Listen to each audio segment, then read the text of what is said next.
எதுக்கு நம்ம காணிக்க கொடுக்கணும்? ஏன் விசுவாசிகள் காணிக்க விதைக்கணும்? விதைங்க. ஏன் ஊழியக்காரங்க விதைங்க விதைங்கன்னு சொல்றாங்க?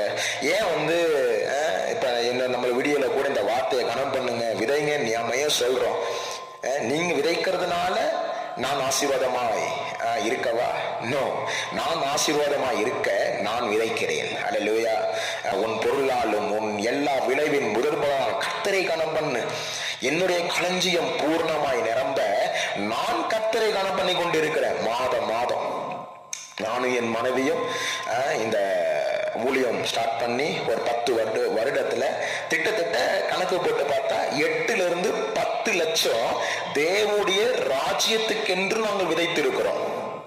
ஏமே நினைச்சிருந்தா ஒரு நல்ல ஒரு பெரிய கார் வாங்கி இருக்கலாம்.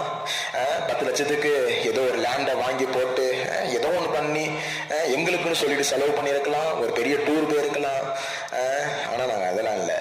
நானும் என் மனைவியும் திட்டத்தட்ட 10 லட்சம் கிட்ட ஆண்டோட ராஜ்யத்துல நாங்க விதைச்சிருக்கிறோம். நான் ஆசீர்வாதமா இருக்கிறதுக்கு நான் விதைக்கிறேன். நீங்கள் ஆசீர்வாதமா இருக்கிறதுக்கு நீங்கள் விதைக்கணும். விதைச்சதுக்கு அப்புறம் என்ன சொல்லணும்? விதைச்சிட்டு அப்படியே பெயரக்கூடாது.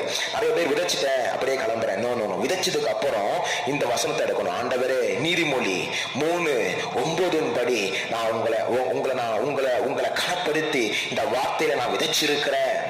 அல்லேலூயா.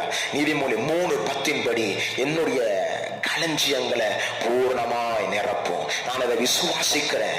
பூர்ணமாய் நிரப்பும் சொல்லும் போது அவருடைய தேவ நீதி வெளிப்பட ஆரம்பிக்கும். அவருடைய நீதி வெளிப்படும் பொழுது அந்த நீதி என்ன சொன்ன, உங்களை ஐஸ்வர்யவனாய் மாற்றுகிற நீதி.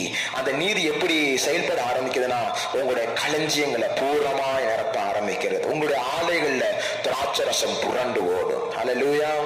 நீதிமொழி 3:9 உன் பொருளாலும் உன்னுடைய எல்லா விளைவின்